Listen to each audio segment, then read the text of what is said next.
moderately explosive eruption na naitala sa Bulkang Canlaon kahapon. Ating pag-uusapan kasama si FIVOX Director Dr. Teresito Bacolcol. Dr. Bacolcol, magandang tanghali po. Welcome back sa Bagong Pilipinas Ngayon. Magandang tanghali din po sa inyo, sir, and thank you for having me. Dr. Bacolcol, ano po ang latest update natin at detalye nitong moderately explosive eruption na naitala ng FIVOX kahapon, lalo na sa ashfall at direksyon ng plume? Okay, so kahapon nakapagtala tayo ng moderately explosive eruption sa Canlaon bandang hapon. Tumagal ito ng 2 minuto based on our seismic record at naglabas ng gray na ash plume na umabot ng 2,000 meters above the crater. And the plume drifted toward the southwest kaya may ulat na ashfall sa mga lugar kung saan dumaan ang hangin nung mga oras na yon. And may mga initial reports din mula sa disaster authorities na umabot ng 41 barangays ang apektuhan ng ashfall. And pagkatapos ng main eruption, na again tumagal ng 2 minuto, nagkaroon ng sunod na ash emission na umabot ng 40 minutes. Pero hindi naman ganong mataas ito, nasa 150 meters lamang. So far, after those events, hindi na nasundan pa ang ash emission activity. So, Dr. Bacolcol, para po maunawaan ng ating mga kababayan, ano po bang ibig sabihin ng moderately explosive eruption at paano ito naiiba sa minor at major eruptions?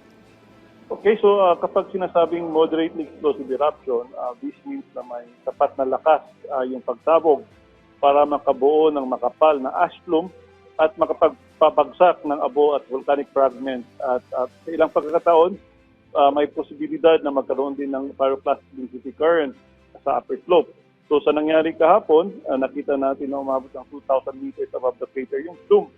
At mga 2 minutes yung main explosive phase, kaya pasok siya sa moderate explosive description natin and yung pagkakaroon din ng pyroclastic density current. Now, ngayon, para malinaw yung minor versus major, kapag minor eruption, madalas maikli ito, mas limited po ito, mas mababa ang plume at mas localized ang epekto.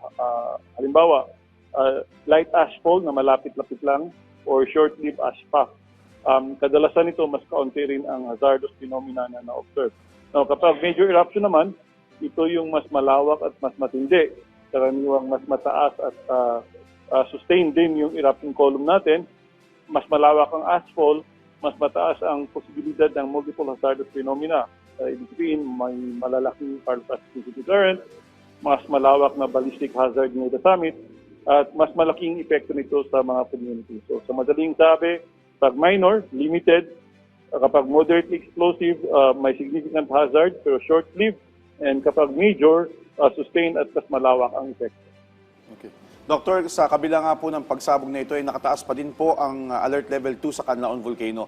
Ano-ano po mga monitoring parameters ang binabantayan at batayan para panatilihin ito sa ngayon? Are we seeing signs na may posibilidad na tumaas ito sa alert level 3? Huwag naman po sana.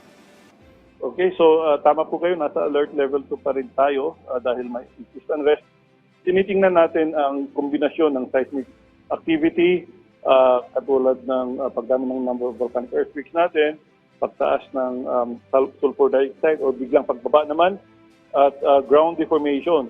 So yung mga nakita natin parameters as of now, consistent pa rin sa alert level 2 status ng Canlaon Volcano. But the possibility na magkaroon ng mas malala pa na activity is always there. That's the reason why we assess this on a day-to-day basis. So sir, ano naman po yung mga posibleng volcanic hazards na maaring idulot ng ganitong uri ng pagbuga ng abo at yung pyroclastic density currents, lalo na po sa mga komunidad na nasa Negros Island? Una, ashfall, health concerns yan, lalo na sa mga hika, mga bata, matatanda, pati epekto sa pananim, tubig at visibility sa kalsada. Pangalawa, yung pyroclastic density current naman or yung tinatawag natin uson, ito yung mabilis at mainit at delikado ito lalo na sa upper slopes. Sa event kahapon, may naitala rin tayong PDC sa southern at sa southwestern upper slope na umabot ng 2 kilometro from the summit of the volcano. And delikado po ito. Nung Tamayo, noong 1993, 77 people died as a result of this pyroclastic density current.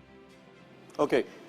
Doktor, tanungin din po namin, mayroon po bang pagbabago sa seismic activity o gas emissions bago naganap itong moderately explosive eruption na ito at paano ninyo po ito binabantayan sa ngayon? Okay, yes, meron po.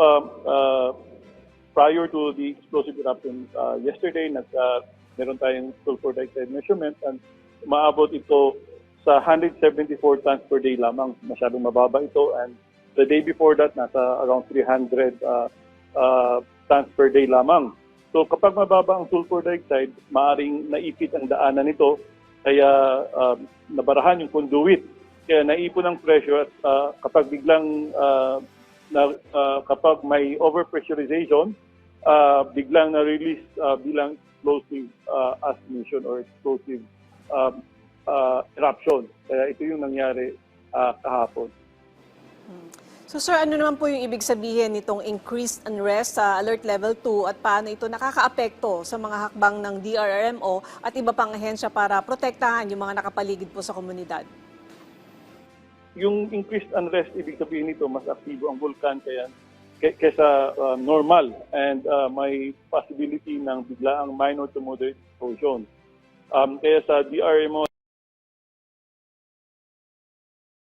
sa LGUs, yung zone, pat mas ready rin yung contingency at evacuation plan sila, mabilis dapat ang information flow. Nicolette? Alright, mensahe at paalala nyo na lang po, Dr. Bacolcol, sa mga residente at turista sa Negros Occidental at Negros Oriental habang nagpapatuloy nga po itong unrest state ng Canlaon Volcano. Okay, simple lang po ang pintahin natin. Sumunod sa advisories ng ating tanggapan at ng kanilang mga LGUs. Huwag pumasok sa 4 km permanent danger zone, at kung may asphalt sa kanilang mga lugar, mag-mask, isara ang bintana, at iwas muna sa mga outdoor activities at bantayan ang kalusugan lalo na sa mga bata at mga matatanda. Alright, maraming salamat po sa inyong oras. PHIVOX Director Dr. Teresito Bacolcol.